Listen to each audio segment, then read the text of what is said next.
Hello, everybody. After a long break, I am back. I'm sure you have all been to the cinema and watched a Michael Jackson movie.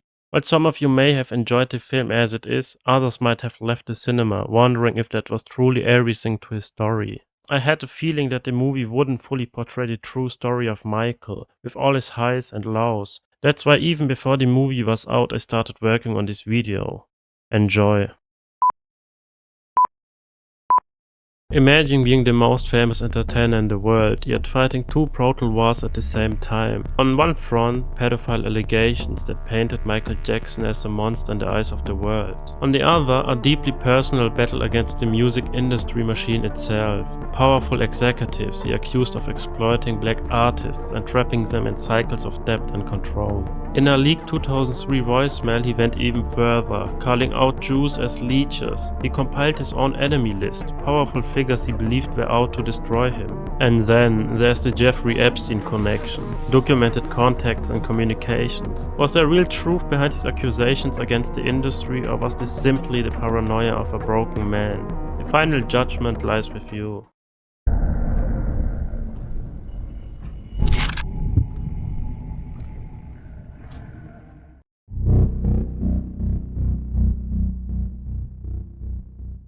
Michael Jackson was born on August 29, 1958, in Gary, Indiana, into a large working-class African-American family of 10 children. His parents played very different but equally influential roles in shaping his early life.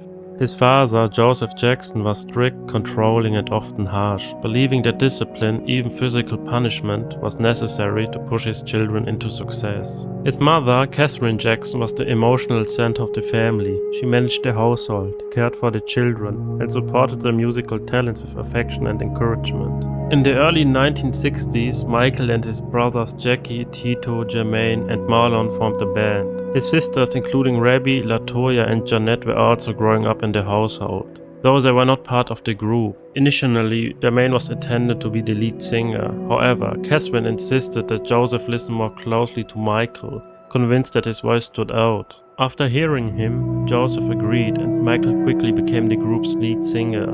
Joseph eventually took on the role of manager, booking performances, handling finances, and tightly controlling the group's career. Under his leadership, the group became the Jackson 5 and signed with Motown in 1968, a major American record label, achieving rapid international success. Michael's voice, charisma, and stage presence set him apart, even among his talented brothers.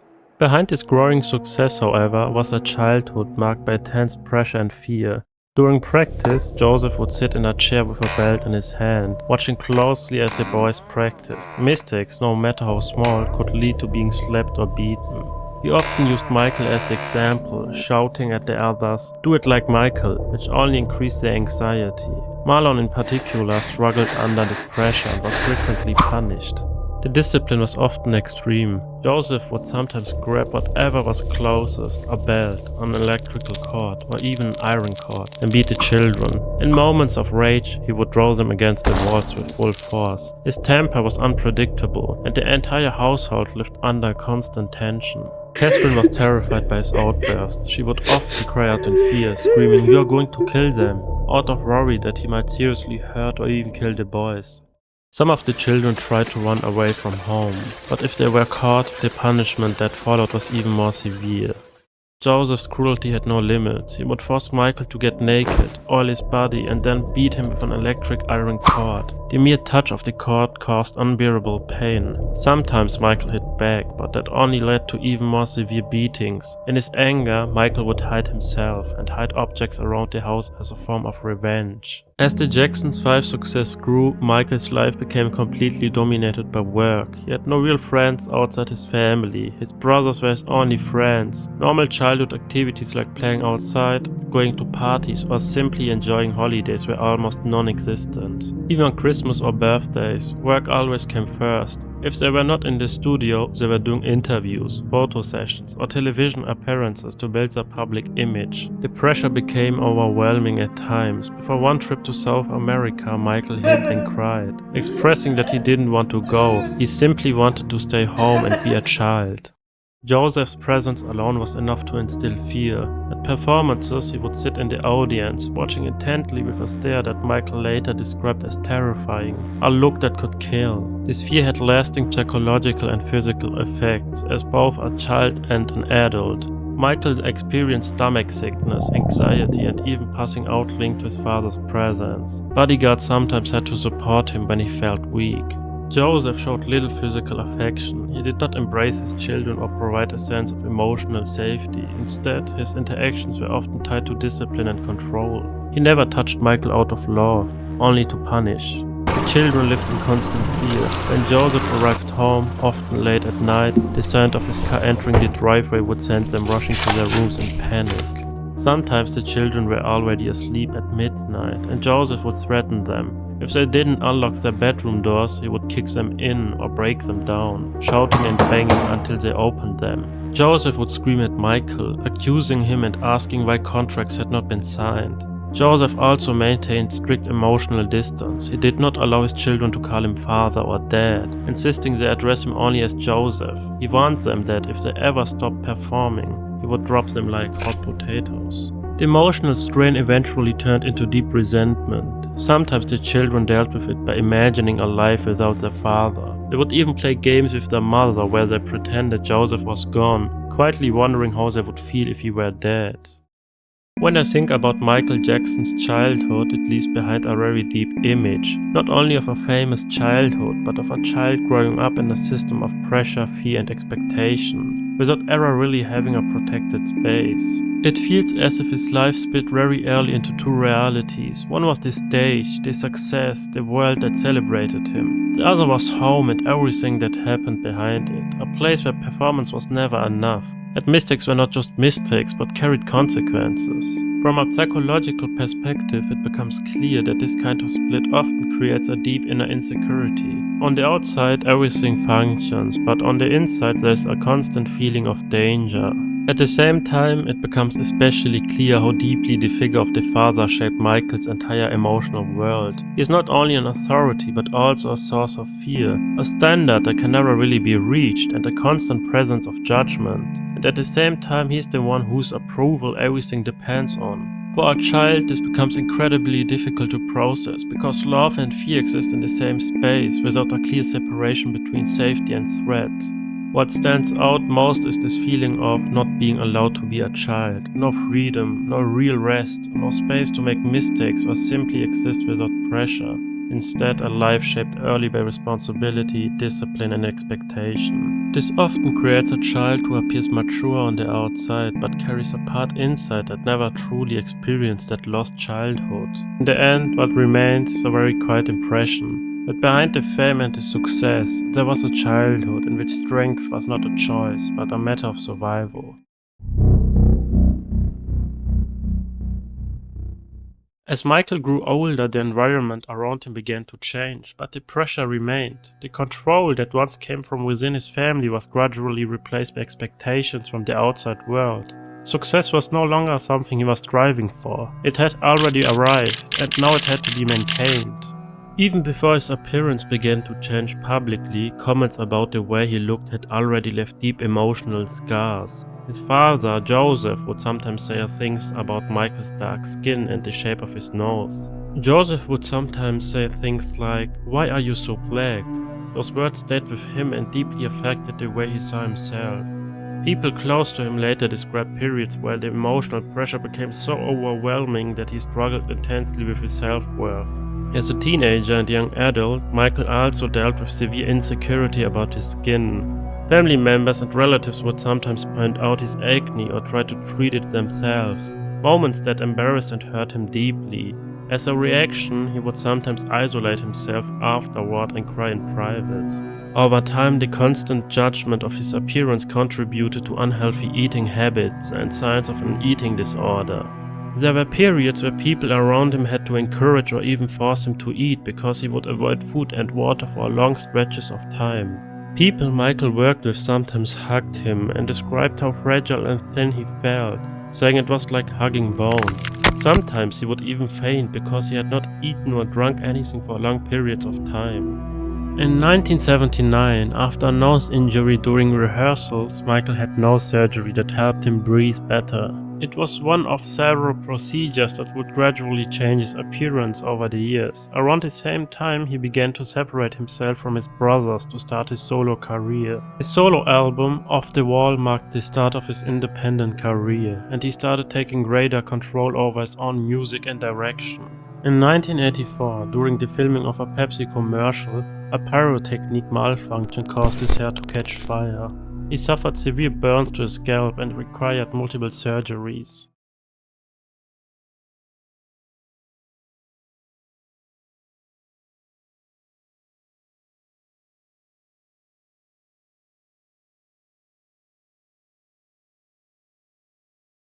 The incident marked a turning point. It introduced a long-term physical pain and ongoing medical treatment into his life, something the public would rarely fully see or understand. In the years that followed, his appearance began to change more clearly.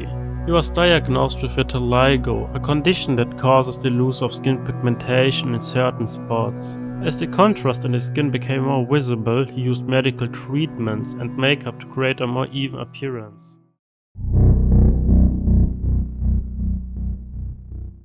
By the early 1990s, Michael Jackson was no longer just a successful artist, he had become a global superstar. His music dominated the charts, and his public image was built on messages of unity, healing, and innocence. Songs like Heal the World and Black or White reinforced this image. To millions, he was not just a performer, but a symbol, and that is exactly why what happened in 1993 felt so shocking. Before continuing, it is important to understand the individuals at the center of the situation.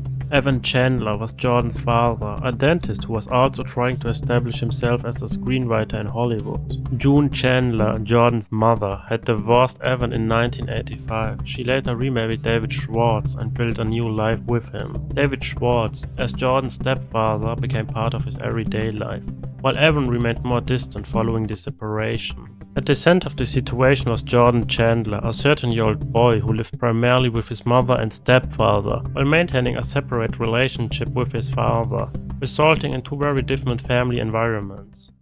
A car was driving on the road when it suddenly broke down without warning. The engine died, and the vehicle came to a stop in the middle of the road. Inside the car was Michael Jackson. With no way to continue, he called for help, but assistance took time to arrive, leaving him stranded for a moment. Then, another car pulled over. A passing driver stopped to help. A man named David Schwartz, the owner of a Rent-a-Wreck franchise, recognizing the King of Pop, he immediately offered assistance and took him back to his shop. There he called his wife June, who was a huge Michael Jackson fan. She quickly came over with her 12-year-old son, Jordan. A friendship was born. Jackson, charmed by the family's kindness, grew incredibly close to them. He invited Jordan and June to Neverland. Neverland was Michael's 2,700-acre estate in Santa Barbara County. It had its own amusement park, a zoo, a cinema, and a private train. He built it as a refuge for himself and a place where children, often visiting with their families or in groups, were welcome there. He also invited children from around the world, often through charitable connections and organized visits with families and guests. To Jackson, Neverland was a fantasyland, a place where children could be children. Among those who visited multiple times were Jordan Chandler and his family. Jackson hosted sleepovers with Jordan at Neverland, and the media even referred to the Chandler family as his adoptive family. But tension built beneath this public image. Jordan's biological father, Evan Chandler, grew suspicious and disapproving of the relationship. This is where the story takes its darkest turn. In the summer of 1993, Jordan's stepfather, David Schwartz, secretly recorded a conversation with Evan Chandler. On that tape, Evan outlined a plan. This man is going to be humiliated beyond belief. He will not believe it. He will not believe what's going to happen to him. Beyond his worst nightmares. Sell one more record. This attorney I found, I interviewed several, and I picked the nastiest son of a bitch I could find. Once I make that phone call, this guy is just going to destroy everybody in sight. Any devious, nasty, cruel way that he can do it. And I've given him full authority to do that. It'll be a massacre if I don't get what I want. If I go through with this, I win big time. I will get everything I want, and they will be destroyed forever. They will be destroyed. June is going to lose Jordy. She will have no right to ever see him again. Yeah. That's fact, Dave. That's what's Does that help? Michael's career will be over. Does that help Jordy? Michael's career will be over. And does that help Jordy? That's irrelevant to me. Armed with nothing but ambition, Evan Chandler made his move, but he didn't go to the police, he went to a lawyer. He made a private $20 million demand to Michael Jackson's camp. Pay up or he would make the allegations public. Jackson told him no. Evan's own lawyer, Barry Ruffman, even questioned their approach. But Evan just wanted the deal done. With the initial demand rejected, he even had Ruffman go back and lower the asking price, this time to $1 million. The message was clear. This wasn't about principle or justice, it was a negotiation. When that offer was also refused, the private shakedown had failed. Evan's next move would be to take the war public. What had begun as a private dispute was now about to enter the public and legal domain. In 1993, the first major public allegation against Michael Jackson emerged. It followed a defined sequence of events. Jordan Chandler spoke with his therapist, which led to a formal criminal investigation by the Los Angeles Police Department. The authorities examined the claims, but no physical evidence was discovered, and the case was closed within less than a year. Normally, this could have marked the end of the matter. However, by that point, the story had already moved far beyond the courtroom. Media outlets across the world quickly picked up the allegations, and news reports spread at a global scale. The distinction between accusation and conclusion began to blur in public perception, as headlines often framed the story in a way that suggested certainty rather than uncertainty. While the criminal investigation had effectively ended, a separate civil lawsuit for damages brought by the Chandler family remained active. At the same time, public perception had already begun to form, shaped less by legal outcomes and more by media reports. But then an unexpected twist emerges. In the middle of this media storm, Michael Jackson faced another shocking blow, this time from within his own family. His sister, LaToya Jackson, held a press conference in Tel Aviv, Israel, and stated her brother was guilty. This is very difficult for me, that Michael is my brother. I love him a great deal, but I cannot and I will not be a silent collaborator of his crimes against small, innocent children. And if I remain silent, then that means that I feel the guilt and the humiliation that these children are feeling, and I think it's very wrong. I have seen checks payable to the parents of these children. And I don't know if these children were apparently bought to the parents by Michael or not, but I have seen these checks, and I've seen these checks through my mother. She's shown me these checks that Michael have written to these children, and it's for a great amount. Hey, stop and you think for 1 second, and you tell me, what 35-year-old man is going to take a little boy and stay with him for 30 days, and take another boy and stay with him for 5 days, in a room and never leave the room? But something seemed off. LaToya made claims without presenting clear evidence or linking them to specific incidents. And when questioned, she later admitted that her husband, Jack Gordon, had forced her to make that statement. He gave me this piece of paper and he says, read this. He goes, you better say this, you say this. This raises a critical question. Who was Jack Gordon and how did LaToya meet him? LaToya pursued a solo career as a singer, separate from her brother's global fame. Over time, she also became a media personality, including a publicized appearance in Playboy magazine in 1991, which brought her additional public attention. It was during this period that she crossed paths with Jack Gordon. He was a man who not only became her manager, but later her husband, blurring the line between professional and personal life. Gordon acted as both, effectively controlling much of her career and public image. But this is where it gets strange. Records show he was a Jewish Russian immigrant who changed his name multiple times, from Jack Leon Gordon to Samuel Isaac Gordon, then to Clifford William Johnson, also changing his stated birthplace each time, once claiming Las Vegas, then Springfield. He later became the husband and manager of LaToya. She later described incidents such as being locked in a closet, beaten and pressured into certain projects and interviews. LaToya eventually left him, obtained a restraining order, and later spoke openly about the mistreatment she experienced during the marriage. While this was unfolding within the Jackson family, Michael made one of the biggest mistakes in his life.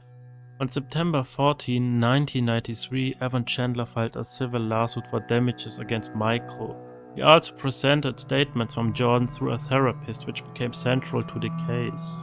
In January 1994, Michael settled the civil lawsuit for approximately $20 million.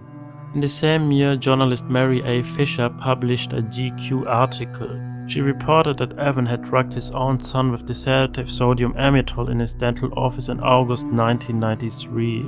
The circumstances were calculated. Evan was extracting a tooth from Jordan, using the procedure as a cover. However, sodium amytal is not used for dental work. It is a powerful drug with hypnotic-like effects. Then, while Jordan was still in a heavily compromised state, Evan took him to see a therapist named Dr. Mathis Abrams. During this session, Jordan, still under the influence of the drug, was guided into describing graphic and very specific acts.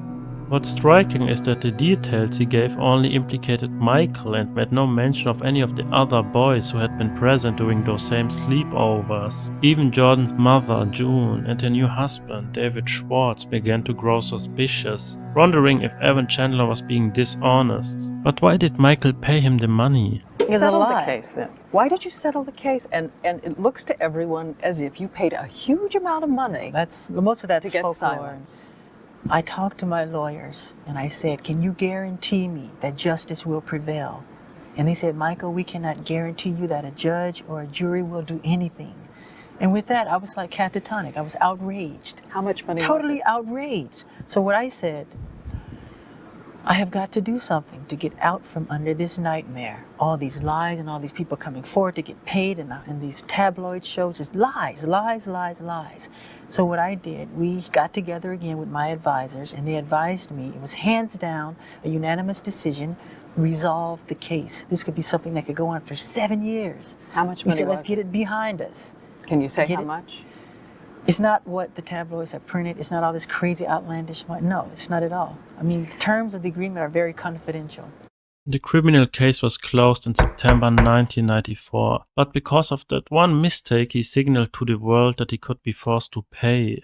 Then, in a final unexpected act, Jordan Chandler filed for legal emancipation from both of his parents in 1995 at the age of 15. This decision was revealing in itself. He broke away not only from his father, who had driven the legal action, but also from his mother.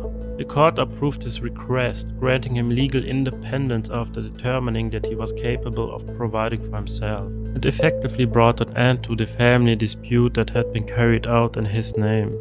Another unexpected twist happened when Jordan turned 16. He filed a restraining order against his father, Evan, because he tried to beat him with weights. And here's something important I want you to remember. Evan Chandler, his lawyer Barry Ruffman, therapist Dr. Mathis Abrams, and even Jordan's stepfather, David Schwartz, all of them were Jewish. We'll come back to that fact later.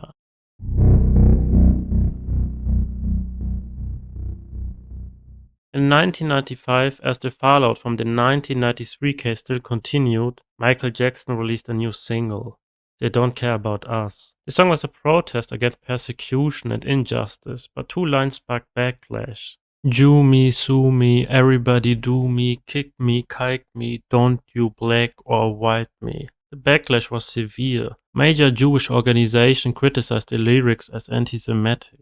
Michael insisted the song was a cry against all bigotry, explaining he was writing from the perspective of a victim shouting back at the people hurting him. He apologized for the pain caused, and later versions replaced the word kike with strike. In a statement, he said the following. Another issue raised in a song you say, Jew me, sue me, and some people are saying that that is anti-Semitic. It's not anti-Semitic because I'm not a racist person. I could never be a racist. I love all races of people, from Arabs to Jewish people, like I said before, to blacks. But when I say Jew me, sue me, everybody do me, kick me, kike me, don't you black or white me, I'm talking about myself as the victim. You know, my accountants and lawyers are Jewish. My three best friends are Jewish. David Geffen, Jeffrey Katzenberg, Steven Spielberg, Mike Milken. These are friends of mine. They're all Jewish. So how does that make sense? I was raised in a Jewish community. The backlash was amplified by the choice of director, Spike Lee. Lee was already a target for similar criticism. Just 5 years earlier, his 1990 film Moo Better Blues had been accused of anti-Semitism. It showed two Jewish nightclub owners as greedy and unfair, taking advantage of the black jazz musicians who worked for them. Around 1999, Michael was introduced to Rabbi Shmuley, a meeting that would become an important part of his personal life. The two were connected through a mutual friend. Shmuley is an Orthodox Jewish rabbi, book writer and television host. Over the years, he has also been active in public work and politics. At the time of his friendship with Jackson, he served as a mentor, offering guidance. Their relationship was documented in hours of private recorded conversations, conducted with Jackson's awareness, often during private meetings, including Shabbat dinners at Shmuley's home. In one exchange, Shmuley asked him the following. You believe you were face to face with Hitler? Absolutely. Absolutely. He had to have had a lot of yes people around him who were afraid of him. I absolutely could. You don't, even if you had like an hour with Hitler, you could somehow touch something inside him. Absolutely. I really believe that. I know I could. But you really think you could have gotten through to Hitler? Yes. That finding the good in him somehow. Yeah, I think I could have. I really do. I think nobody really talked to him. They'd say brown nosers, but that's what they were. He analyzed Hitler's method, calling him a genius speaker. That single clinical observation, when stripped of its context, would later explode into headlines that Michael Jackson called Hitler a genius, turning his philosophical discussion into a media weapon. Despite its intense beginning, the friendship between Michael and Shmuley lasted barely 2 years, crumbling completely between 2002 and 2003. In late interviews, he essentially stated, "I am not hanging around if I can't influence you positively," which one could interpret as, "If you don't think the same way as me, I will cut ties." Years later, those recordings were released. Some of you might now be wondering, how were these private recordings between Michael and Shmuley released? Recordings in which Michael opened his heart and shared his deepest thoughts. We'll come back to this later.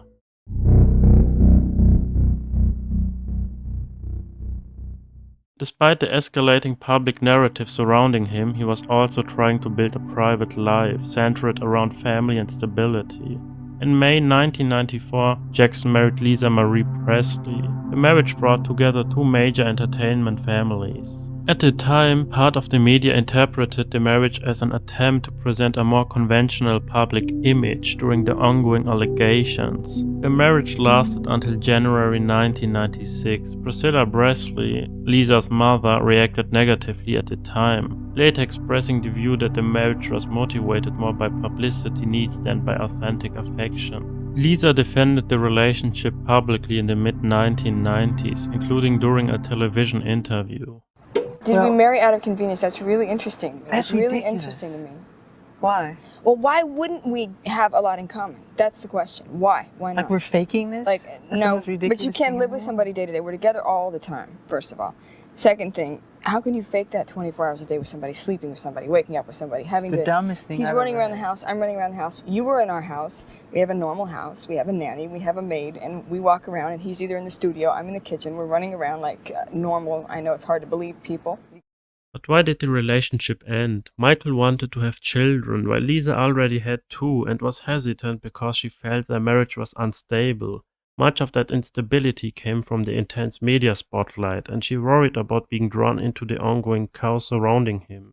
Later in 1996, Jackson began a relationship with Debbie Rowe, a skin nurse who had worked in the office of his doctor, Dr. Arnold Klein, and had known him through his medical treatment. At the time, Debbie was already several months pregnant. When this became known within the Jackson family, Michael's mother expressed concern about the situation and encouraged her son to formalize the relationship. The wedding took place on November 14, 1996 in Sydney, with a small group of family and close friends attending the private ceremony. Following their marriage, Rowe later explained her motivations in interviews, stating that she wanted Michael Jackson to experience fatherhood. I remember the conversation, and I said, "Let me do this for you." And he said, "You do this for me?" And I said, "Yeah." The marriage produced 2 children, Prince Michael Jackson and Paris Jackson. The couple divorced in 1999, with Jackson retaining primary custody. In 2002, Jackson had a third child, Prince Michael Jackson II, known publicly as Blanket, born via a birth mother whose identity had not been publicly disclosed. During this period, Michael often spoke about fatherhood as important. He described his desire to give his children a more normal life and protect them from intense public attention. But why did their relationship end too? Debbie Rowe was never seeking a traditional romantic marriage. Instead, she wanted to fulfill Michael's wish of having children. One might say she simply wanted to give him what he desired the most. She also wanted him to raise the children afterward. The Jackson family's public responses to the allegations and the marriages remained careful and limited. This was done to protect him in a highly divided media environment.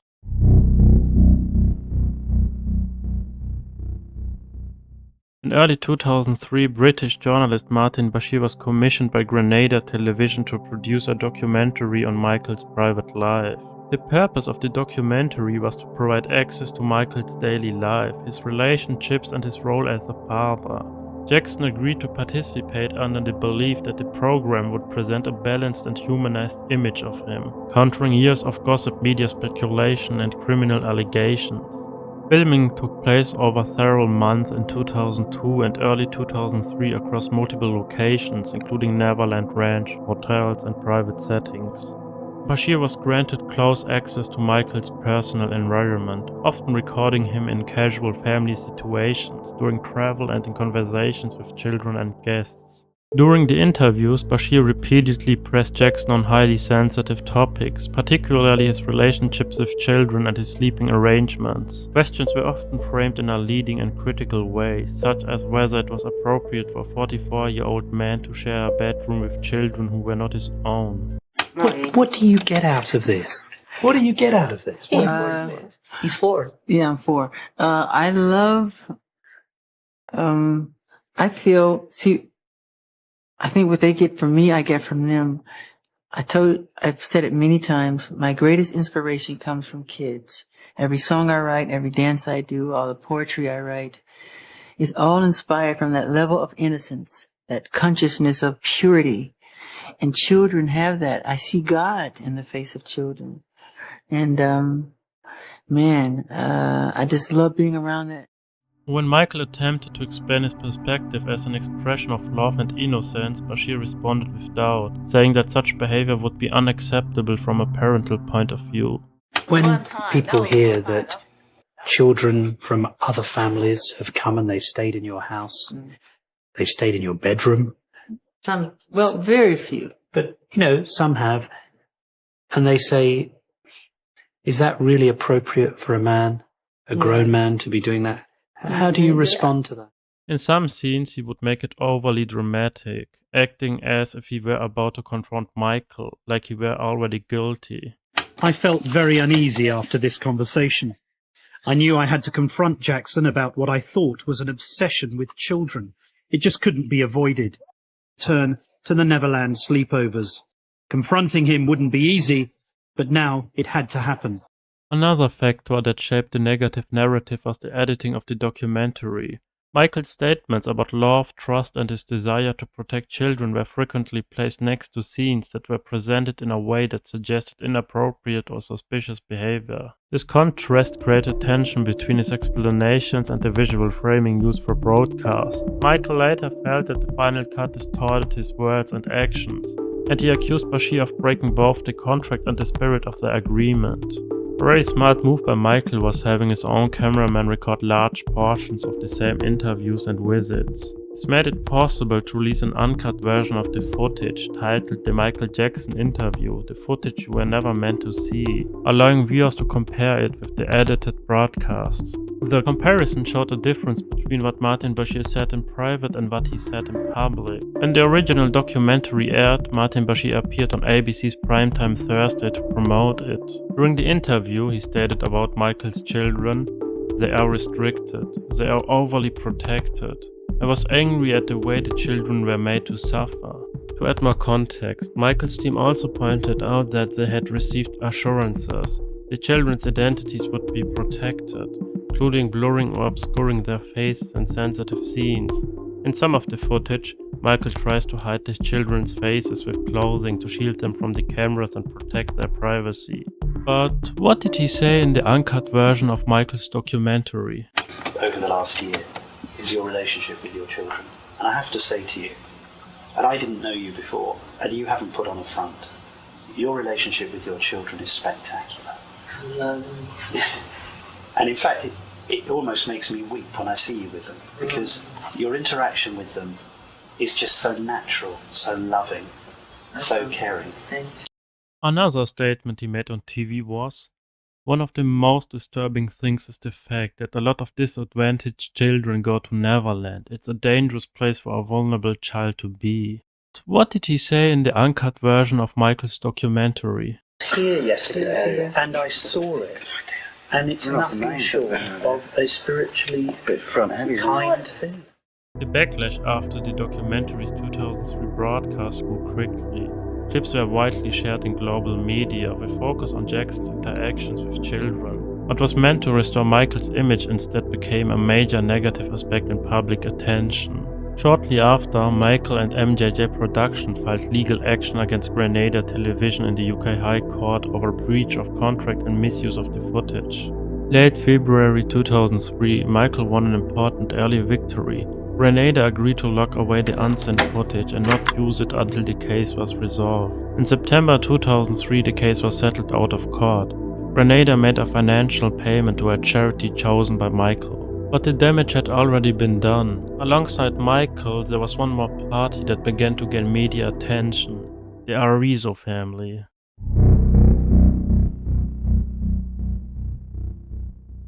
The Arvizo family consisted of Jeanette, her 3 children, Devlin, Star, Gavin and their father David, who was divorced from Jeanette. The family first came into contact with Michael around 2000. In the Bashir documentary, Gavin is shown spending time with Michael, including holding his hands in some scenes. As described earlier, the documentary's editing made such moments appear strange or suspicious within the wider narrative. They were interviewed by journalists and repeatedly questioned about their experiences with Jackson. At first, they defended Michael and said the following. He said come to him, not just Gavin, but Star and Devlin and me, and called us his family.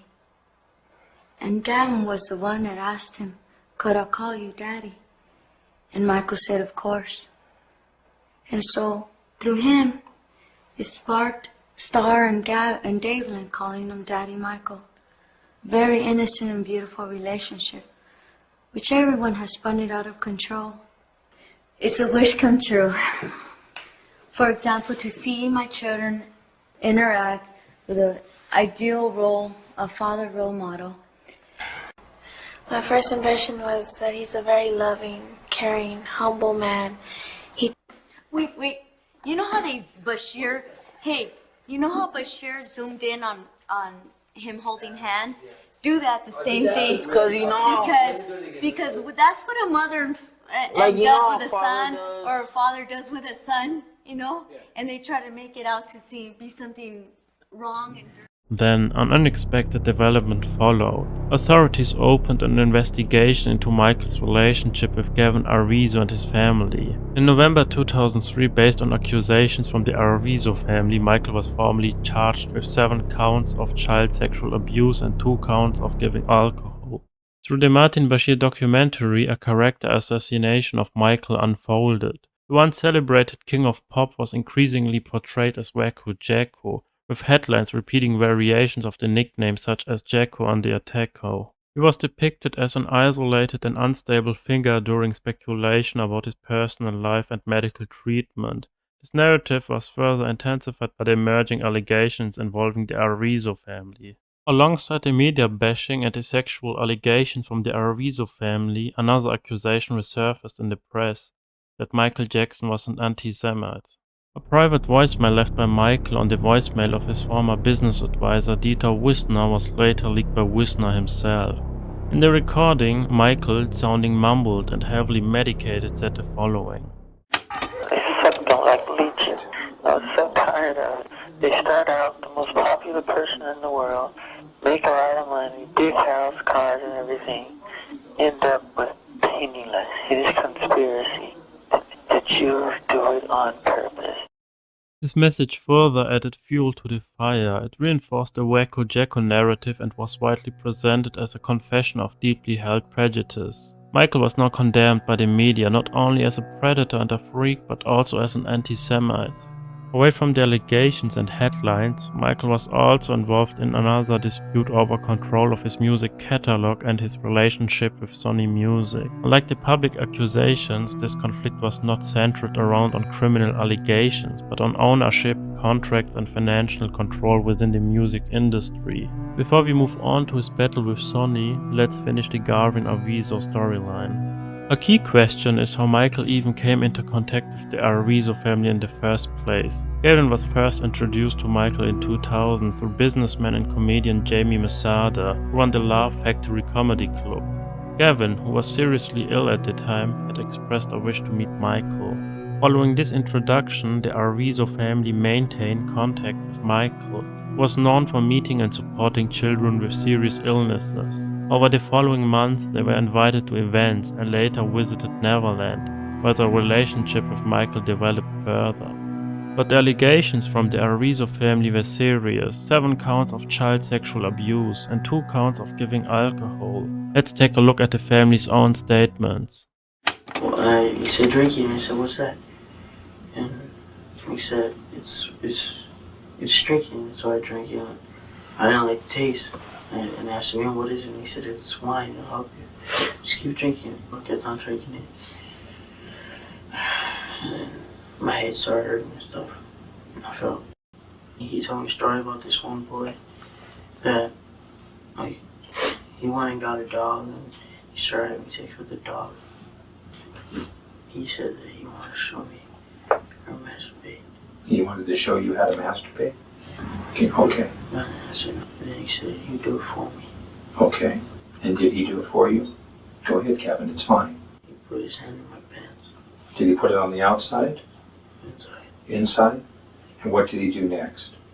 He started masturbating. Okay. After a while, I told him I didn't want to do that. Did he stop? I told him not. And he kept on doing it. He wants to teach me. He appears authentic in his delivery, but at the same time comes across as strangely detached. But this was enough to trigger what came next. The engines start one by one, doors slamming shut one after another. Moments later, SWAT teams assemble, gearing up, climbing into bulletproof trucks. Sirens stay silent, the convoy begins to move. Tires roll across the pavement as multiple units merge into the road. Above them, the loud beating of helicopter blades fills the sky. One destination: Neverland Ranch. The vehicles arrive. SWAT units stop first. Door swings open. Boots hit the ground. The team moves quickly, forming up, then advancing toward the building. Weapons ready, no hesitation. They reach the entrance. A brief pause. Then they go inside. On November 18, 2003, approximately 70 officers from the Santa Barbara County Sheriff's Department, acting on a search warrant obtained by District Attorney Tom Snedden, raided Michael's Neverland Ranch. The operation was large-scale and lasted several hours, involving police vehicles. News helicopters circled overhead as the search was carried out. Tom Snedden was the same district attorney who had pursued Michael in the 1993 allegations involving the Chandler family. He was the driving force behind the 2003 investigation. In the following recording, Michael describes what happened. I will say that I am particularly upset by the handling of this mass matter by the incredible, terrible mass media. At every opportunity, the media has dissected and manipulated these allegations to reach their own conclusions. I ask all of you to wait and hear the truth before you label or condemn me. Don't treat me like a criminal, because I am innocent. I have been forced to submit to a dehumanizing and humiliating examination by the Santa Barbara County Sheriff Department and the Los Angeles Police Department earlier this week. They served a search warrant on me which allowed them to view and photograph my body, including my penis, my buttocks, my lower torso, thighs, and any other area that they wanted. They were supposedly looking for any discoloration, spotting, blotches, or other evidence of a skin color disorder called vitiligo, which I have previously spoken about. The warrant also directed me to cooperate in any examination of my body by their physician to determine the condition of my skin, including whether I have vitiligo or any other skin disorder. The warrant further stated that I had no right to refuse the examination or photographs, and if I failed to cooperate with them, they would introduce that refusal at any trial as an indication of my guilt. And even after experiencing the indignity of this search, the parties involved were still not satisfied and wanted to take even more pictures. But if this is what I have to endure to prove my innocence, my complete innocence, so be it. Throughout my life, I have only tried to help thousands upon thousands of children to live happy lives. It brings tears to my eyes when I see any child who suffers. It is of gaining sheer joy from seeing children with their innocent and smiling faces. It is of enjoying through them the childhood that I missed myself. They descended in full force, turned his house upside down, yet the real question remains. What did they actually uncover? In the declassified files, we can see exactly what was taken and what investigators found. All of his electronics were seized, computers, hard drives, phones. Each device was assigned an identification number and documented, page after page, report after report. The conclusion remains the same. No evidence of criminal conduct was found. One might think that with this proof the matter would be closed, but not for the gossip media. The lack of evidence didn't stop the press. Headlines ran wild. For example, a London gossip outlet, the Sunday People, claimed that secret FBI files showed Michael Jackson had paid millions in hush money to dozens of boys he had abused. Claims that were proven wrong by the FBI documents and were false. 2 years later, in early 2005, the case finally went to trial, where the prosecution would have to prove its allegations before a jury. At trial, the defense did not only focus on denying the charges. Instead, it presented a wider counter-narrative about the Arvizo family and their credibility. The Arvizo family actively approached celebrities, particularly comedians and talk show hosts, by making repeated phone calls and attending comedy club benefits and fundraisers for Gavin's cancer treatment. The defense argued that the accusers were not simply victims, but individuals who had used their connections to celebrities for personal gain. Central to this narrative was Janet, the mother of Gavin. While prosecutors presented the Arvizo family as defenseless victims exploited by a superstar, the defense team led by Thomas Mesereau reversed that framing. They portrayed Janet Arvizo as the driving force behind a long-running scheme, with Michael as a final target. To prove this, the defense called a lineup of celebrity witnesses to debunk the accuser's credibility. Chris Tucker testified that he had helped the Arvizo family during Gavin's illness, but later became suspicious after repeated requests for money and new kind assistance related to Gavin's situation. He said he eventually distanced himself from the family, believing they were taking advantage of their connections to celebrities. Tucker also stated that he had tried to warn Michael. I spoke briefly with Michael in his hotel room, and the Arvizos were there as well. I did discuss them with him and told him to watch out for Janet. She made me even more suspicious later on. While I was talking to Michael, she kept interrupting. At one point, I pulled him aside and said, "You need to watch out. Just be careful." She was acting frantic. Michael was being treated as the father, and I was the brother. At some point, it was too much. Another person who testified was Macaulay Culkin. Michael hugged my brothers and sister, and I never thought anything was suspicious. It was just the way Michael greeted everyone. I never saw Michael doing anything improper with Wade Robson or Brett Barnes. Michael and I had a unique understanding of each other, since we both knew what it meant to become famous. I never suspected Michael of manipulating me through gifts or generosity, so that he could harm me or sexually touch me. Michael's staff described the family's behavior at Neverland, saying there were constant requests for gifts, expensive shopping trips, and a general sense of entitlement.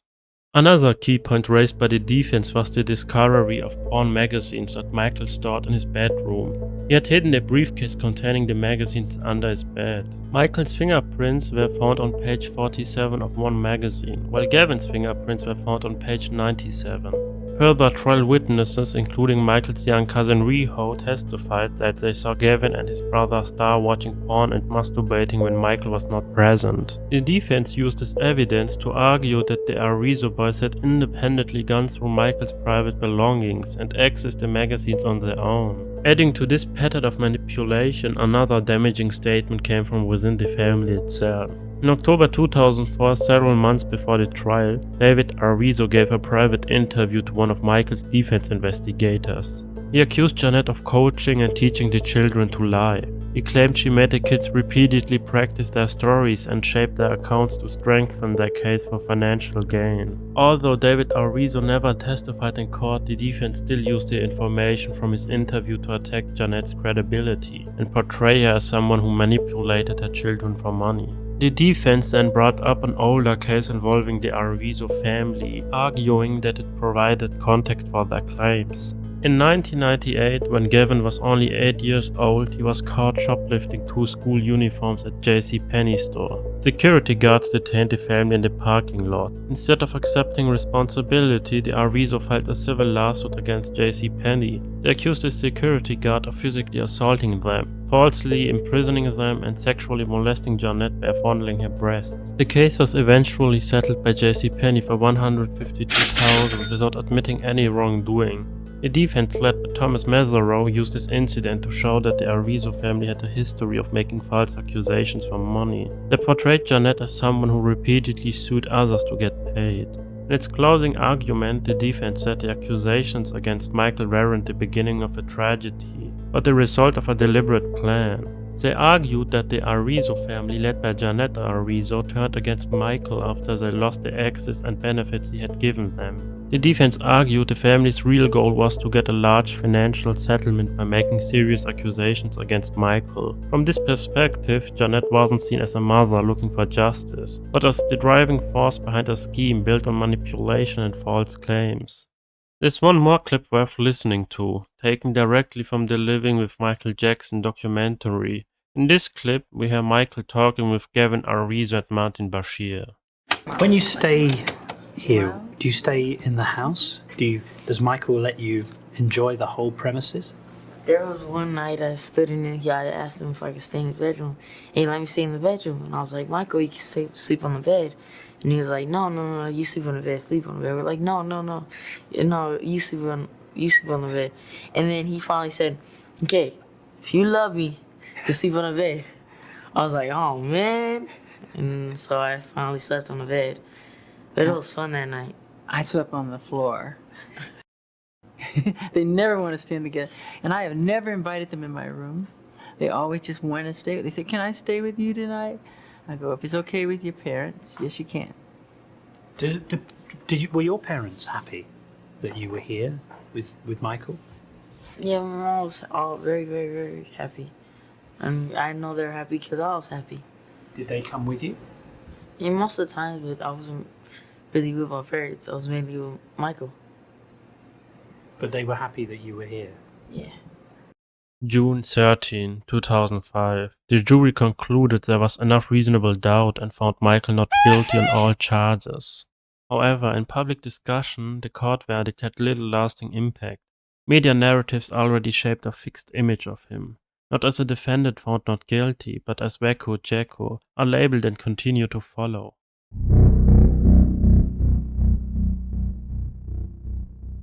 After the Arvizo case ended, there was barely any space to breathe. Michael's focus changed completely. He was no longer fighting to clear his name in a criminal trial. Instead, he was drawn into a quieter, more complex struggle over his financial independence, creative control and freedom. This conflict centered on one document, his last will.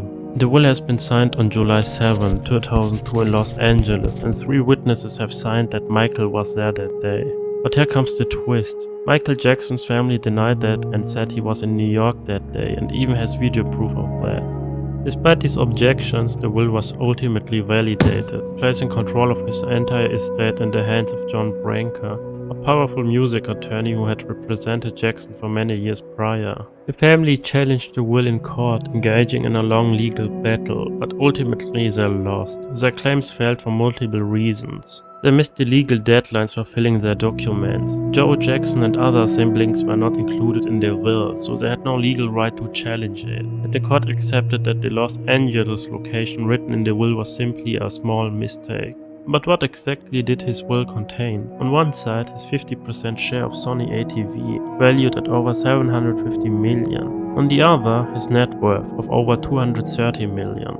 This was the most valuable asset Michael had fought to protect, and it was at the heart of his conflict with Sony. John Branca had been Michael's trusted attorney for many years, handling his business and legal matters. He was later named in the will as one of the people responsible for managing the estate after Michael's death. But in 2003, something unexpected happened. 1 year after his family lost the court battle for the validation of the will, Michael fired John Branca. Michael hired the private investigation company Interfor, a Manhattan-based corporate espionage and investigation company, to look into potential financial irregularities. In the process, he discovered something involving his longtime attorney John Branca and Sony Music executive Tommy Mottola. And what Michael found was shocking. John Branca, his trusted attorney for many years, and Sony CEO Tommy Mottola secretly funneled money from Michael's account into offshore accounts in the Caribbean. While there was already a heated fight going on between Michael and Sony, this discovery added more fuel to the fire, escalating the all-out war between Michael and the people he once trusted and considered close friends. Both Branca and Mottola are Jewish, a detail that in Jackson's mind connected them both to the Jewish scheme. Michael was not quiet about this fight. He publicly spoke out against the music industry, specifically calling out Mottola. Then the record companies really do conspire against their artists. They steal, they cheat, they do whatever they can, especially the black artists. Sony, Tommy Mottola. Tommy Mottola is the president of the record division. He is a mean, he's a racist, and he's very devilish. After this statement, people started protesting in the streets against Sony.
To understand how this conflict with Sony developed, it is necessary to go back to the beginning of Michael's long-term contract with the company in the early 1990s. In March 1991, Michael signed what was at the time the richest recording contract in history with Sony Music. The deal was worth up to $65 million upfront, with potential earnings far exceeding that through royalties and bonuses, and was structured as a long-term agreement spanning roughly 15 years. It required him to deliver a total of 6 albums, including 3 studio albums plus compilations, remixes, greatest hit packages and a boxed set. However, even before this agreement fully defined his career, Michael had already made a far more powerful move in the music industry. In 1985, Michael bought the ATV music catalog, which included the rights to a large portion of the Beatles songs. In 1995, Jackson merged the ATV catalog with Sony Music Publishing, creating Sony ATV Music Publishing. The deal resulted in a 50-50 ownership split between Michael and Sony, giving him co-control over one of the most valuable music publishing catalogs in the world. This stake gave him huge leverage and prestige. He often joked that he literally owned half of Sony. in the publishing sense. However, it did not free him from his separate recording contract obligations, which still bound him to the label for new releases and distribution rights. By the time of his album Invincible, released in October 2001, Michael believed he was close to fulfilling his remaining commitments. Yet felt he had negotiated, or at least strongly expected, a clear exit path. I've generated several $1 billion for Sony. Several billion. And they really thought that my mind is always on music and dancing, and it usually is, but they never thought that this performer, myself, would outthink them. So we can't let them get away with what they're trying to do, because now I'm a free agent. I just owe Sony one more album. It's just a box set, really. It's with 2 new songs, which I've written ages ago, because every album that I record, I write, like, literally, I'm telling you the truth, I write at least 120 songs every album I do. So I can do the box set, just give them any 2 songs. So I'm leaving Sony a free agent, owning half of Sony. So I own half of Sony's publishing, and I'm leaving them, and they're very angry at me because of it. But I just did good business, you know. So the way they get revenge is to try and destroy my album. And Tommy Mottola is a devil. By destroying my album, Michael was referring to the under-promotion of his album Invincible, which was released in 2001. This lack of support also became a central reason for his public protest in 2002. He believed that if he could break free from his existing arrangements, he could then shop for new deals on his own terms, retain greater control over his master recordings, and operate with true independence. Michael fought this war in court, and he was winning. Yet Michael knew better than anyone that a courtroom victory doesn't control public perception. While he was winning in court, he was being destroyed by the media. The relentless Wacko Jacko narrative had become a psychological weapon, and it destroyed him. You should not say he's an animal. Should not say he's Jacko. I'm not a Jacko. I'm Jackson. How do you feel when they call you Wacko Jacko? Where'd that come from? Some English tabloid. I have a heart and I have feelings. I feel that when you do that to me. It's not nice. Don't do it.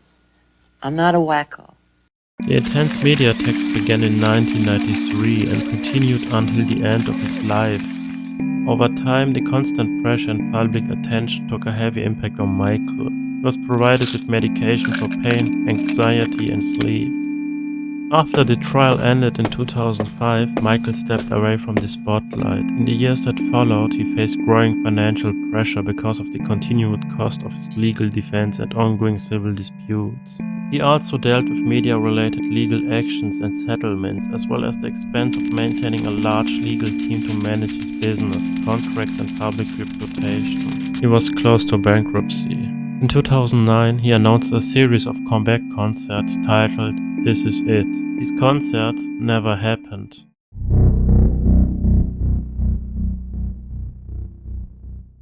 From a position few artists ever reach, Michael used his success to draw attention to what he saw as deep problems within the music industry. He was openly critical of how it operated and at times described it as a modern form of slavery, a term he used to express how little control artists often had over their own work. It is a system in which young, often inexperienced artists trade their talent for a dream, only to find themselves bound by contracts they do not fully understand. At the heart of this slavery, Jackson argued, stands the confiscation of ownership itself. He also saw these practices as a part of a longer history of exploitation of black performers in the industry. Black artists have been taken advantage of. And it's time now that we have to put a stop to this incredible injustice. People from James Brown to Sammy Davis Jr., some of the real pioneers that inspired me to be the entertainer that I am. These artists are always on tour because if they stopped touring, they would totally go broken.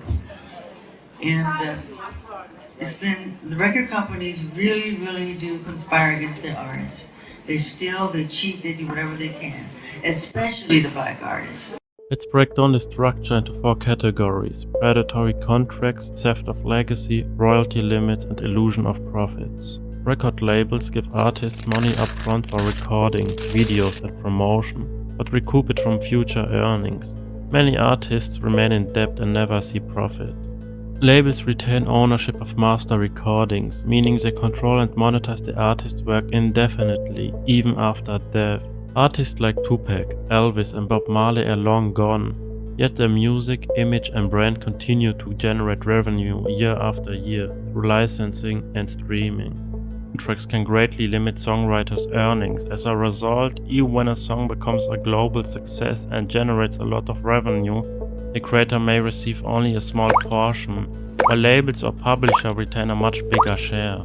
Accounting tricks like hidden fees and unclear records can hide how much money a song really makes. This makes it hard for artists to know what they actually earned, often leading to less pay and disputes over money. To summarize it, the record company owns the masters, the artist does the work, creates the asset, but the corporation owns it forever.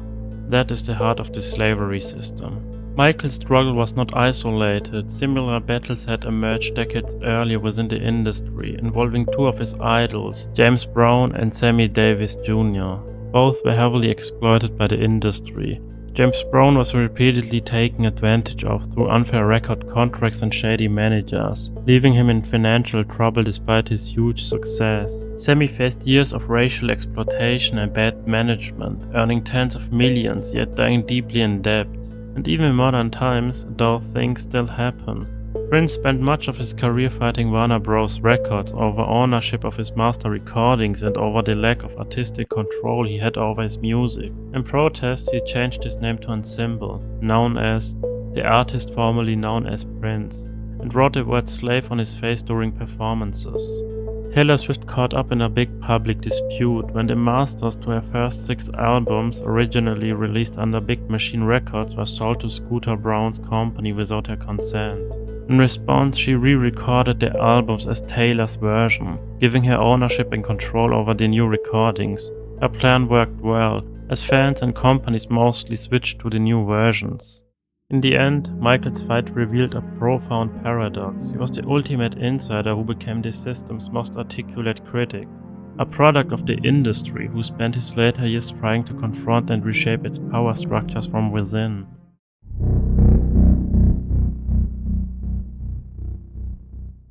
Over the years, a small group of names kept coming up in Michael's life, not as friends or people he worked with, but as people involved in his legal battles, business disputes, personal betrayals, and in conflicts in the industry. These individuals were named on his enemy list. Tommy Mottola. Besides being the main antagonist in Michael's battle against Sony, he also had a history of his own. In 1993, he married Mariah Carey, who was 23 and just beginning her career. Mottola was 44 and at the peak of his power as head of Sony Music. Carey later described the marriage as deeply oppressive, like living in a prison under constant surveillance and total control. Additionally, Mottola's name appeared in Jeffrey Epstein's released contact records, including documented scheduled phone calls from 2013 to 2014, and a 2018 request from Mottola's team about potential investment. Epstein's assistant, Leslie Groff, repeatedly sent logistical messages such as, "Please call Tommy Mottola," with reminders appearing in 2013 and 2014. The records also show occasional logistical details, such as travel-related requests and documented gift exchanges. In a December 2017 exchange, Mottola reached out to Epstein for guidance after an incident at Palm Beach Hotel. He asked, "I don't have to do anything, just shut up and lay low." Epstein replied, "You are safe." Mottola later texted, "Thank you, I love you, man." Mottola's name appears in total hundreds of times across the released DOJ files. The files show the relationship was far more extensive, spanning from at least 2004 with over 80 calls from Epstein to Mottola's number between 2004 till 2006 through 2019. The documented interactions include Epstein proposing to bring Mottola in to fix a potential record label that was about to go broke, writing that, "My friend is Tommy Mottola, former head of Sony. I would like him to be brought in to fix it." Records also show Mottola visited Epstein's Manhattan townhouse multiple times after Epstein's 2008 conviction. To be precise, an FBI report based on a victim interview listed him as a frequent visitor to Epstein during the 2008 to 2009 period, when Epstein was serving time after pleading guilty to arranging prostitution involving a minor. In total, Mottola's name appears hundreds of times across the released DOJ files.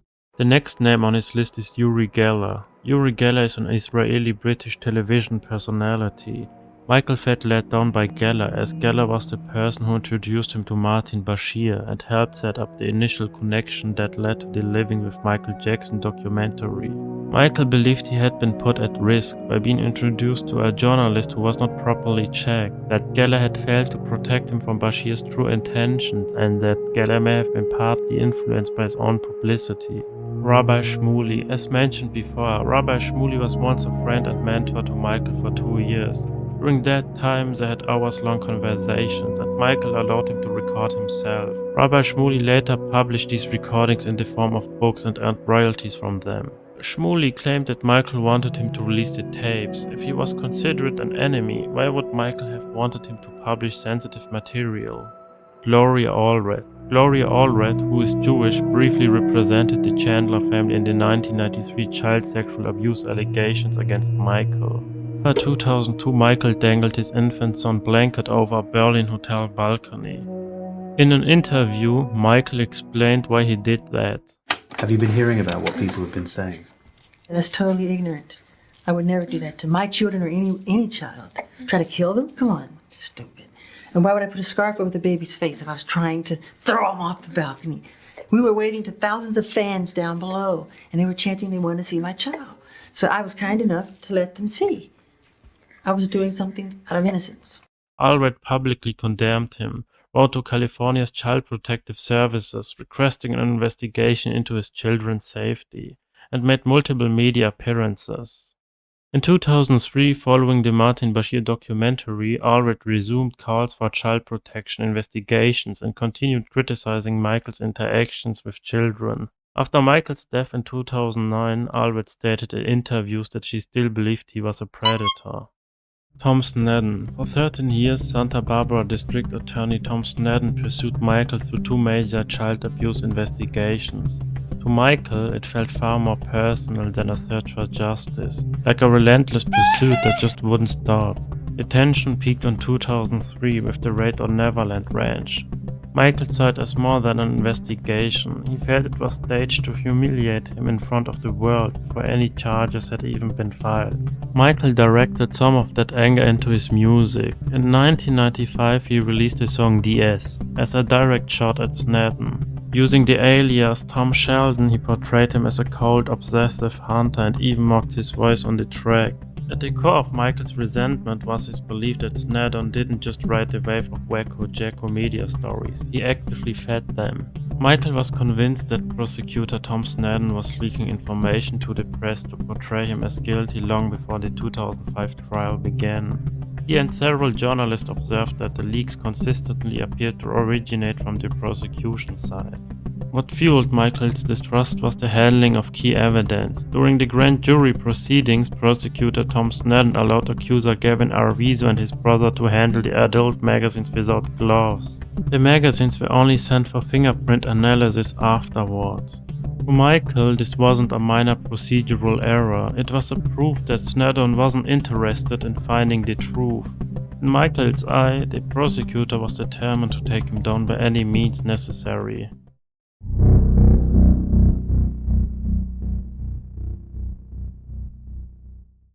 On June 25, 2009, Michael died from an overdose of propofol and benzodiazepines given by his personal physician Dr. Conrad Murray, a death the coroner ruled a killing. Murray was convicted of unintentional manslaughter, served 2 years of a 4-year sentence and was released, with his medical license suspended or revoked in multiple states.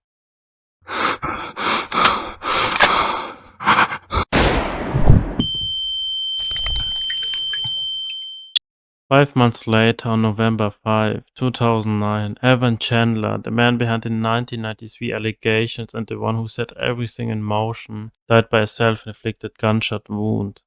In his final desperate hours, Michael called out for the very man who had both shaped and hurt him, his father. In a state of drugs and exhaustion, as his body gave in under the weight of propofol and benzodiazepines, his voice broke through in a request that carried years of pain and need. He asked those around him to call his father, believing he was the only one who could get him out of what was happening. The same father whose strict discipline had driven him to global fame as a child, but also left deep unspoken scars, was the one Michael instinctively reached for in the end.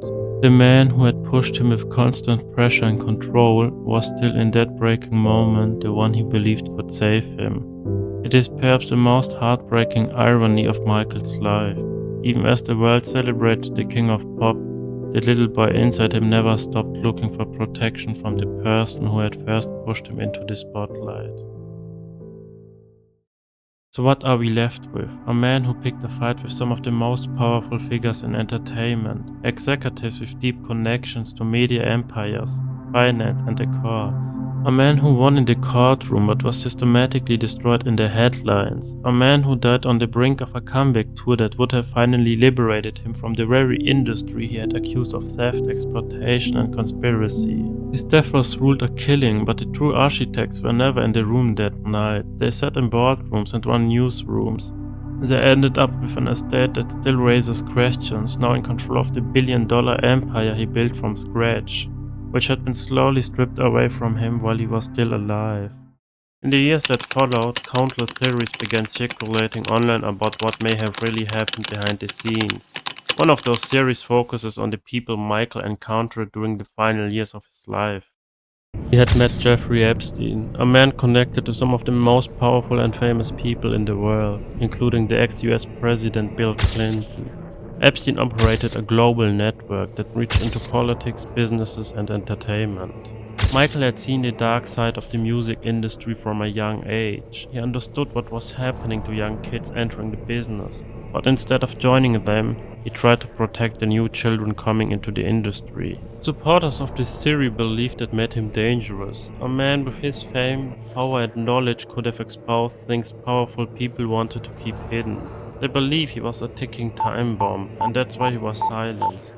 That was the first theory that is going around the internet, but there's also a second one. Since the 1980s, the CIA and Mossad have been active in the music industry, tying artists, especially black artists, into unfair contracts to control their careers. Their goal was to use two powerful types of music as a tool, hip-hop and jazz. Through gangster rap and hip-hop, they pushed messages of rebellion against society. They also promoted drug use, social division, and the idea that nothing matters. This was spread through radio, CDs, and industry influence, shaping teenage anger and turning it into crime, by normalizing these behaviors, ultimately feeding the private prison system and its investors. At the same time, certain elements in jazz were used to shape public emotions. The operation continues today, with modern hip-hop promoting weakened masculinity, humiliation rituals, feminine representation, and transgender themes. This creates a pipeline. Music influences youth, increased crime rates, more imprisonment, family left financially and mentally broken, generational poverty, social division. It weakens communities and keeps a permanent underclass. Michael wasn't singing about drugs, sex, or degeneracy. He performed about love, healing, and innocence. In the eyes of the Secret Services, he was in the way, blocking their goal, so they had to take him out. These are two well-known theories. He lived for decades without a single credible accusation, openly inviting children and entire families into Neverland with parents present. Then suddenly he was branded a pedophile. In both the 1993 and 2005 cases he was declared innocent. Then they started calling him an anti-Semite. So he lived half of his life normally and all of a sudden he's a pedophile and anti-Semite? His negative view didn't come out of nowhere, it was built on his own experiences over the last decades, and maybe he had seen further than some might think. In the end, those closest to him became the one who hurt him the most. Rest in peace, King of Pop. I don't read all the things written about me. I wasn't aware that the world thought I was so weird and bizarre. But when you grow up, as I did, in front of 100 million people since the age of 5, you're automatically different. My childhood was completely taken away from me. There was no Christmas, there was no birthdays. Those were exchanged for hard work, struggle, and pain. And that's why I love children and learned so much from being around them. I realized that many of our world's problems today, from the inner city crime to large-scale wars and terrorism and our overcrowded prisons, are a result of the fact that children have had their childhood stolen from them. The magic, the wonder, the mystery, and the innocence of a child's heart are the seeds of creativity that will heal the world. I really believe that.